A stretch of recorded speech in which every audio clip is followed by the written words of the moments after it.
Bonjour et bienvenue à tous sur cette première vidéo CTF sur la plateforme TryHackMe. Donc n'hésitez pas, avant de regarder cette vidéo, à aller voir la vidéo de présentation de la plateforme TryHackMe, où j'explique globalement comment fonctionne la plateforme et qu'est-ce qu'on peut faire dessus. Donc là on va faire le CTF Basic Pen Testing, alors que j'avais déjà fait il y a un petit moment quand même. J'ai déjà démarré la machine, comme ça c'est fait. Donc cette machine nous permet de nous entraîner sur le hacking d'applications web et l'élévation de privilèges. Alors j'ai une voix un peu enrouée parce que je me suis levé il y a pas longtemps. Ok, donc dans ces différentes dans ces tâches, nous allons apprendre les choses suivantes: le brute forcing, le crack de hash, l'énumération de services et l'énumération Linux. Le but principal ici est d'apprendre le plus possible. Assurez-vous de vous être connecté à notre réseau en utilisant le fichier de configuration OpenVPN. Bon, ça je vais le faire. Donc voilà, la machine est déjà déployée. Je vais lancer ma machine virtuelle. Donc c'est un CTF de niveau facile, hein, je tiens à le préciser. Donc on va commencer par des niveaux faciles et puis petit à petit on fera des niveaux moyens, des niveaux difficiles et peut-être des niveaux insane, c'est la difficulté maximale à l'heure actuelle. Ok, donc ma machine virtuelle a démarré. Hop, on va se connecter. Donc je vais me connecter au VPN de TryHackMe. D'abord j'ouvre un terminal. Voilà. J'ai créé un alias qui me permet de me connecter juste en tapant connect to THM. C'est plus simple. Ok, donc maintenant ce que je vais faire, c'est que je vais créer un dossier mkdir basic pen testing. Hop, je crée un dossier. On va dans ce dossier, hop, voilà, et on va travailler dans ce dossier-là. Comme ça, tous les fichiers qu'on créera seront dans le répertoire basique pentesting. Donc maintenant, ce qu'on va faire, c'est qu'on va faire un scan nmap sur la cible. Donc tout d'abord, on tape nmap. L'adresse IP, alors l'adresse IP 10.10.170.243. Alors ça, vous voyez, c'est pas une adresse IP publique, hein, au cas où vous vous demandez. Donc c'est une adresse qui fait partie d'un réseau privé. Donc pour accéder à ce réseau privé, justement, on utilise un VPN. VPN qui signifie Virtual Private Network. Donc nmap, l'adresse IP. Moi, je vais faire un scan agressif, -A, majuscule. C'est-à-dire qu'on va scanner. Nmap de base sert à scanner les ports ouverts sur une machine. Avec l'option -A, on peut scanner, on peut récupérer plus d'informations comme par exemple les versions des services et le système d'exploitation aussi de la machine cible. Ensuite, je vais mettre -P-. Donc ça, c'est -P-, c'est pour scanner tous les ports, du port 1 au port 65 000 et quelques. Parce que si on met pas cette option-là, Nmap va juste scanner les 1000 premiers ports. Ensuite, -O, N majuscule, Nmap results. .txt. Ça permet d'enregistrer les résultats du scan dans le fichier nmapresults.txt. Voilà. Alors, -O, c'est pour out, et N majuscule, c'est pour une sortie normale. C'est-à-dire on va enregistrer les résultats du scan au format normal. Il y a plusieurs formats qui existent, je ne me rappelle plus de tous, mais de toute façon, je vous ferai une vidéo sur Nmap, je pense. Donc on lance le scan. Ça peut prendre un petit peu de temps, hein, ça dépend des machines. Ok, le scan vient de se terminer. Donc, qu'est-ce qu'on a ici? On voit ici déjà qu'on a le port 22 qui est ouvert. TCP, ça c'est juste le protocole de la couche transport qui est utilisé. Donc le port 22 qui correspond du coup au service SSH. Et on voit précisément quel programme est installé pour ce service-là. C'est OpenSSH 7.2 P2 pour Ubuntu. Donc déjà, on sait que la machine cible est sous Ubuntu et qu'elle a le port SSH ouvert, le port 22. C'est le port par défaut pour SSH. Mais on peut très bien mettre en place le service SSH sur d'autres ports. Là, le port 80 pour le protocole HTTP. Donc il y a un site web sur le port 80 qui tourne sur Apache 2.4.18.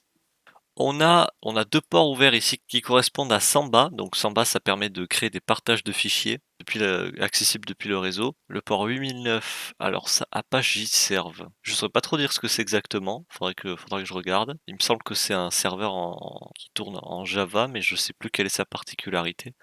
Et le port 8080 où il y a un autre site web. Cette fois-ci, c'est Apache Tomcat 9.8.0.7. Donc Apache Tomcat, là, vous voyez, si on ne sait pas ce que c'est, copier, on fait simplement une recherche. Donc, qu'est-ce qu'Apache Tomcat? Vous voyez, une simple petite recherche. C'est un serveur d'application, ok. Et donc, on peut... c'est un conteneur web de servlets. Mais qu'est-ce que c'est les servlets? Un servlet est une classe Java qui permet de créer dynamiquement des données au sein d'un serveur HTTP. Pour l'instant, on va pas chercher plus. Au moins, on sait à peu près ce que c'est. Là, qu'est-ce qu'on a comme information utile? Ça, c'est le nom de la machine. Ok.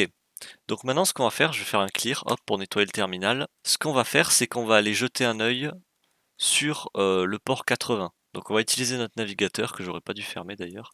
Et on va taper l'adresse IP 10.10. Oups. C'était quoi? Je vais mettre la fenêtre sur le côté ici. 10.10.170.243. Hop, on fait entrer. En maintenance, revenez plus tard. Ok. Donc là, ce que je fais, c'est que je suis en train de regarder le code source de la page et on voit que le site est en maintenance et qu'il y a une partie qui a une section dev, qui a une section avec des notes de développeurs, si j'ai bien compris. Donc ce qu'on peut essayer de faire là, c'est simplement, on va tester, hein, là c'est, on va tester à la main, /dev. Non, ok. Alors ce qu'on peut faire dans ces cas-là, si on sait qu'il y a une partie du site avec des notes de développeurs qui peut être accessible, mais qu'on la trouve pas à la main, on peut utiliser un outil qui sert à ça, qui s'appelle GoBuster. Je ferai peut-être une vidéo dessus aussi. GoBuster, dir, ça c'est le mode qu'on va utiliser. Donc dir, c'est pour trouver des répertoires et des fichiers sur le site web. -u, c'est pour préciser le lien, donc http://10.10.170.243 -w, c'est pour préciser une word list. Parce qu'en fait, ce que va faire GoBuster, je vais expliquer très rapidement ici, mais je ferai une vidéo à part entière là-dessus. GoBuster va utiliser une liste de noms de pages connus, par exemple /admin, /login, des choses comme ça, vous voyez. Et il va les ajouter ici à la fin du lien, et il va voir si la page existe. Et à chaque fois, il va nous dire si telle ou telle page existe, et ça nous évite de le faire à la main en fait. Donc, -w, /opt, dirbuster, directory 2.3 medium, voilà. Et je vais enregistrer ça -o dans un fichier, oups, pardon, GoBuster results.txt. Voilà. Donc je résume la commande. On utilise GoBuster en mode dir pour chercher des fichiers et des dossiers. -u avec le lien du site sur lequel on veut chercher les fichiers et les dossiers. -w pour préciser quelle liste de pages et de dossiers on veut utiliser.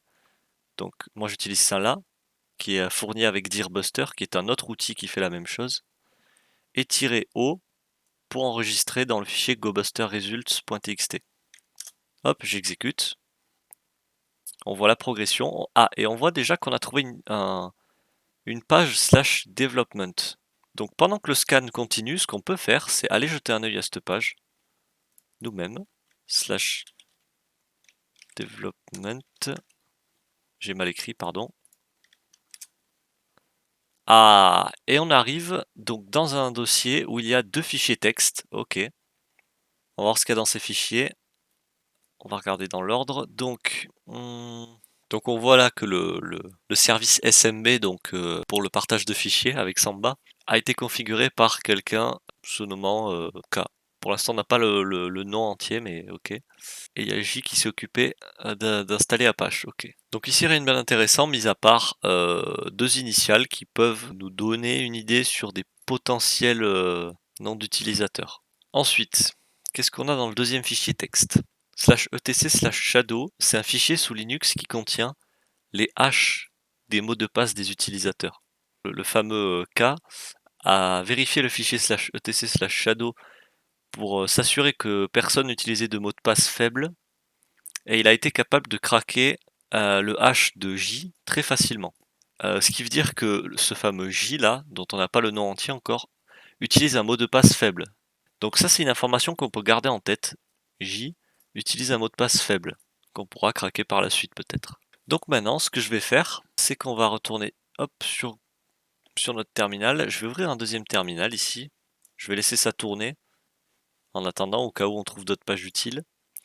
Et je vais utiliser enum for Linux et l'adresse IP. Donc ça permet de faire de l'énumération sur le protocole SMB sur une cible définie. Donc là, c'est 10.10.170.243. Et on va pouvoir voir les noms d'utilisateurs disponibles, les partages de fichiers disponibles, si on y a accès en écriture, en lecture, enfin voilà. C'est plutôt pratique. Ça nous évite de vérifier à la main, encore une fois. Donc je l'exécute, hop, voilà. Alors déjà, on voit, hop, je remonte, on voit qu'il y a deux partages. Donc ça, c'est un partage par défaut qui existe. Par contre, là, on a un partage nommé Anonymous, qui est accessible à qu'on peut mapper. On peut mapper, c'est-à-dire qu'on peut on peut le monter sur notre machine virtuelle comme un disque dur réseau en fait. Comme, un peu comme un disque dur mais en réseau. Donc ça c'est intéressant. Qu'est-ce qu'on a ici? Donc on voit les règles pour les mots de passe. Donc taille minimale 5. Ok, bon. On voit... Ah, et on a deux noms d'utilisateurs ici. Donc les fameux K et J. Kay et Jen. Ok. Donc on sait que Jen utilise un mot de passe faible. On retient. On peut carrément prendre des notes. Moi, c'est ce que je vous conseille de faire, c'est de prendre des notes. Là, je le fais pas parce que honnêtement, j'ai la flemme. Puis en réalité, j'ai déjà des notes puisque j'ai déjà fait ce CTF il y a un moment. Et donc, j'avais fait un compte rendu écrit. D'ailleurs, que je vous mettrai dans la description. Par contre, c'est en anglais. Donc là, built-in, donc ça, c'est des groupes. Voilà, local group, c'est des groupes par défaut, des groupes d'utilisateurs par défaut qui existent sur la machine. Ok, ça c'est des utilisateurs par défaut aussi, on dirait bien. Ok, on n'a rien trouvé de plus, mais déjà on a trouvé deux choses très utiles, c'est deux noms d'utilisateurs ici, et un partage de fichiers qu'on peut mapper, ou auquel on peut accéder en tout cas en lecture. Alors je pense que je vais pas m'embêter à le mapper, je vais juste y accéder en lecture avec un client SMB. Je vais copier ça, et je vais faire SMB client, hop, le chemin vers le partage de fichiers, et -U majuscule, et on va utiliser le nom d'utilisateur guest. Voilà. Sans mot de passe. Et on y est. Là, on est connecté avec le client SMB sur le partage nommé Anonymous, sur la machine cible. Donc on va voir ce qu'il y a comme fichier dedans, ls. Il y a un fichier staff.txt, donc on va le récupérer, get staff.txt. Ok, on l'a récupéré. Normalement, il n'y a rien d'autre, donc on va faire exit. Hop. Je vais nettoyer un peu le terminal. Non, non. D'abord, ce que je vais faire, au cas où, c'est que je vais me noter. Donc je vais pas m'embêter à prendre un bout de papier, je vais me noter ici nano note. Voilà, juste un fichier note vite fait. Et je vais taper usernames. J'ai pour l'habitude d'écrire en anglais quand je fais des comptes rendus, donc j'écris en anglais. Et on a Kay et Jen, voilà, pour pas les oublier. Et lui, je vais mettre une flèche pour me rappeler que il a un mot de passe faible. Voilà, weak password. Donc, maintenant, je vais faire un clear. Voilà. Et on va lire donc le fichier qu'on a récupéré ici, staff.txt. Donc cat staff.txt. Ok, information pour le staff. Bon, on n'a pas plus d'informations, mais ok. Ce que je vais faire, c'est que je vais répondre aux questions déjà. Donc, trouver les services qui sont exposés sur la machine, ça c'est fait. Donc, trouver le nom du répertoire caché sur le serveur web sans le slash. Donc, on l'avait trouvé, c'était development. Voilà. Utiliser le brute force pour trouver un nom d'utilisateur et un mot de passe. Donc c'est ce que je me disais, c'est qu'on va utiliser le nom d'utilisateur Jen, qui est un mot de passe faible, et on va essayer de brute force directement le SSH. Donc Hydra, je ferai une vidéo aussi sur Hydra, je pense. Donc Hydra tirer, voilà, je me rappelais plus de la syntaxe, donc j'ai fait tirer help, voilà. Donc c'était bien tirer L. Donc Hydra tirer L Jen tirer P. On va utiliser la liste de mots de passe USR share word list rockyou. On va utiliser la fameuse liste rockyou et on va brute force le SSH sur l'adresse IP 10.10.170.243 et tirer T4.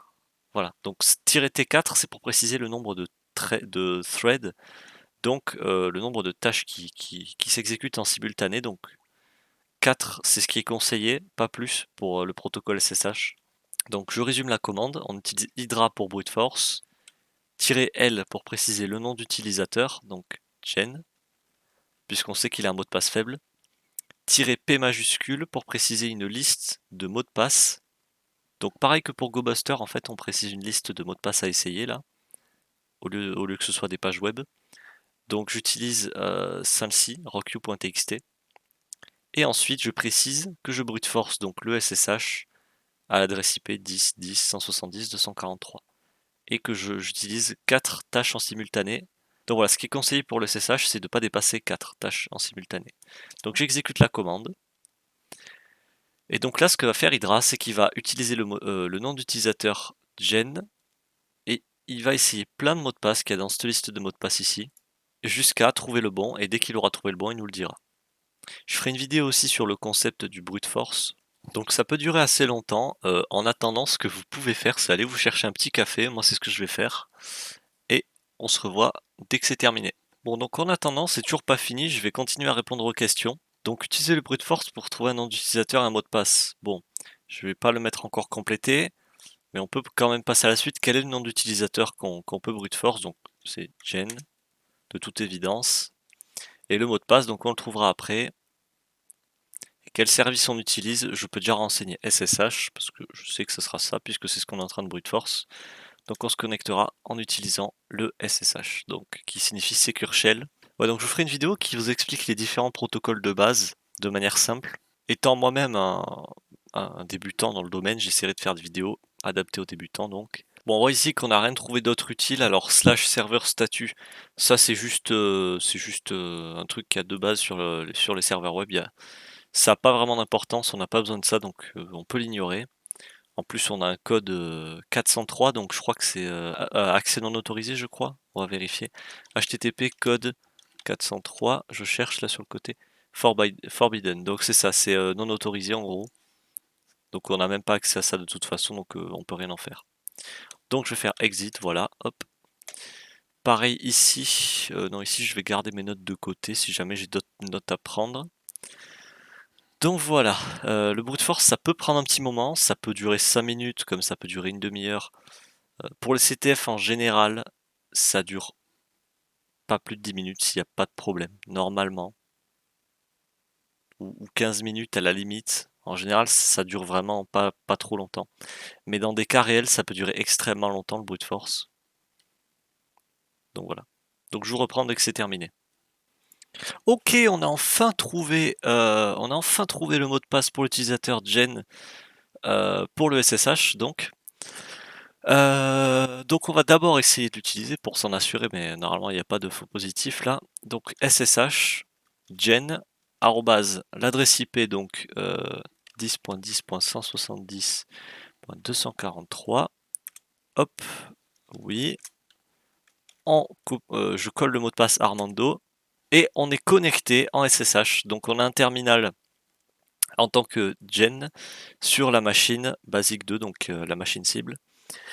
Donc, on peut continuer à répondre aux questions ici. Donc, le mot de passe, c'était Armando. Voilà. Donc, ça, je peux le valider aussi. Énumérer la machine pour trouver des vecteurs d'élévation de privilèges. Alors, je pourrais chercher manuellement, je pourrais directement utiliser des scripts comme linpiz, mais je vais quand même essayer de chercher manuellement d'abord parce que c'est toujours bien de faire à la main, euh, surtout pour s'entraîner. Donc déjà, je vais voir ce qu'il y a dans le répertoire où on est ici. Rien de vraiment intéressant. Est-ce qu'on a des droits sudo? Mince, je voulais pas faire ça. J'ai appuyé sur entrée 2 fois. Armando. Donc on peut pas utiliser sudo, ok. Déjà on est bien dans notre ok. cd. Dans le répertoire home, on a aussi le répertoire de key, de l'utilisateur key. Est-ce qu'on y a accès déjà? Je vois. ls-la. Euh, on a le droit de lecture dessus, donc on va y aller. On va voir si on peut trouver des choses intéressantes dedans. Donc on sait que... Ah, bon, alors là déjà je vois quelque chose, on a le droit de lecture dans le répertoire .ssh. Ok. Pas d'écriture par contre. Mais s'il y a une clé privée dans ce répertoire, ça pourrait être bien. On va voir. ls-la. Et il y a une clé privée, ok, il y a une clé privée ici, une clé privée SSH, sur laquelle on a le droit de lecture. D'accord, bon, ben c'est ben c'est bon pour nous. C'est bon, on a accès à ce compte-là, je pense. On va essayer. Si je fais cat id-du-bas RSA. Donc voilà, on a bel et bien la clé privée SSH. Donc je vais directement la copier. Clic droit, copier. Je vais ouvrir notre terminal. Et je vais faire SSH key arrobase l'adresse IP, donc 170.243-i. Mince, j'ai pas. Oui, bah, je saute des étapes, excusez-moi. Nano id-du-bas RSA. CTRL V. Voilà, je copie la clé dans un fichier que j'ai appelé id-rsa. On n'est pas obligé de l'appeler comme ça, on peut l'appeler comme on veut, mais je préfère l'appeler comme ça. CTRL S pour enregistrer, CTRL X pour quitter. Ne pas oublier de changer les droits du fichier. Oups, 600 id-rsa. Donc c'est pour donner les droits seulement au propriétaire du fichier. Voilà, donc si je fais ls-la, on voit que sur le fichier id-rsa, il n'y a que moi qui ai les droits de lecture et d'écriture dessus. Voilà, on est obligé de faire ça, sinon le fichier ne sera pas accepté en fait pour se connecter. Donc je vais refaire ssh key 10.10.170.243-i id-rsa. Il faut une passphrase, ok. Donc il faut trouver la passphrase de la clé privée. Donc on va annuler et on va utiliser John de Reaper, qui est un outil qui permet de craquer des hashes de mots de passe. Il vient aussi avec d'autres outils qui permettent d'extraire justement des hashes, par exemple des clés privées SSH ou d'autres fichiers qu'on pourrait craquer, même des fichiers zip. Donc je vais utiliser SSH to John. Je précise le fichier dans lequel il y a la clé privée, donc id-rsa, et je redirige tout ça dans un fichier que je vais appeler h.txt. Voilà. Hop, c'est fait, donc on vérifie le fichier h.txt. Voilà, on a bien un hash qui a été généré ici. Et on va essayer de le craquer avec John. Donc John h.txt wordlist, et donc on précise la liste de mots de passe qu'on utilise, donc toujours la même, /usr/share/wordlist/rockyou.txt. Donc là on n'a pas besoin de... Ah ok, bah, on a la passphrase déjà, ok, c'était assez rapide, beeswax, ok. Je vais me la noter. Déjà je vais noter le mot de passe de Jane au cas où. Je vais le noter là comme ça. Armando, voilà. Key SSH private key passphrase beeswax. Voilà, c'est noté. Donc voilà. Donc en principe avec John, habituellement il faut préciser le format. Il faut aussi rajouter une option pour préciser le format du hash qu'on essaie de craquer, mais là c'est pas le cas puisque John a directement pu trouver le type de hash, puisque ce hash a été généré par justement un outil qui vient avec John. Voilà. Mais si c'est un hash qu'on trouve par exemple dans une base de données ou autre, là c'est à nous de préciser le format. Donc, je vais essayer de me connecter en SSH. Voilà. Et on va rentrer beeswax. Et on est connecté en tant que key. Voilà. Donc je vais faire un clear. Et donc là, si je fais ls-la, on a un fichier pass.back. Déjà, ok. Ok. Bon, déjà je vais répondre aux questions avant d'avancer plus. Donc énumérer la machine pour trouver des vecteurs d'élévation de privilèges. Donc ça c'est fait. On a trouvé une clé privée SSH qui nous a permis de nous connecter en tant que key, c'est ça. Si vous avez trouvé un autre utilisateur, que pouvez-vous faire avec cette information? Alors là, on peut faire plein de choses. Je ne saurais pas répondre clairement à la question, mais je suis pas sûr de bien comprendre la question. De toute façon, il n'y a rien à y répondre. On va marquer ça comme complété. Et on a vu que là, il y a un fichier .sudo as admin successful.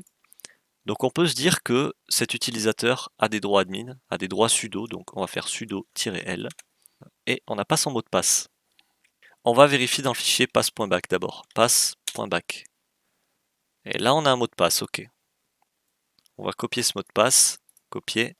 Sudo-l. Donc, est-ce que c'est bien ce mot de passe? C'était bien ce mot de passe. Et en plus, on a tous les droits sudo. Donc, on peut avoir un terminal en tant que root. Si je fais sudo su. Et on est root. Ok. Bon, ben, c'était pas très compliqué. Donc, la dernière question, on l'avait déjà passé, mais je voulais arriver jusqu'au root. Donc là, quel est le mot de passe qu'on a obtenu? Donc c'était ce mot de passe là qu'on a trouvé dans le fichier pass.back dans le répertoire home de l'utilisateur key. Submit. Et donc on a terminé ce petit CTF. Voilà. Donc c'était un CTF de niveau facile. Donc voilà, moi je pense que c'est un CTF qui est plutôt pas mal, après avoir appris quand même la théorie et tout ça. Pour un premier CTF, ça peut être pas mal de le faire, de faire celui-là. Donc voilà, on fait des choses assez basiques, hein, du brute force, du crack de hache, donc voilà, ça peut être pas mal pour quelqu'un qui débute vraiment. Bien sûr, après avoir appris, comme je l'ai dit, les bases théoriques, hein, avoir compris ce qu'est le brute force, ce qu'est un hash, tout ça. Donc j'essaierai de faire des vidéos là-dessus. Donc voilà, j'espère que ça vous aura plu. Je ferai encore d'autres CTF en vidéo, hein. Donc n'hésitez pas à dire ce que vous en avez pensé en commentaire. Je vous mettrai en description le compte rendu écrit en anglais. Donc si jamais, j'essaye de faire en sorte qu'il n'y en ait pas, mais si jamais vous voyez des fautes ou des erreurs, que ce soit des erreurs d'anglais ou des erreurs juste au niveau des explications, n'hésitez pas à me le faire savoir. J'essaye en général de faire attention quand même, de vérifier ce que j'écris, mais il se peut que je fasse quand même des erreurs. Donc voilà, n'hésitez pas à me dire ce que vous en avez pensé en commentaire, à mettre un like si vous avez aimé, à vous abonner pour voir les prochaines vidéos qui sortiront, et moi je vous dis à la prochaine. I'm taking 6 shots, yeah, straight to the face. And I wanna get lost, I'm sick of this place. Don't know how to stop when I'm feeling this way. So I'm taking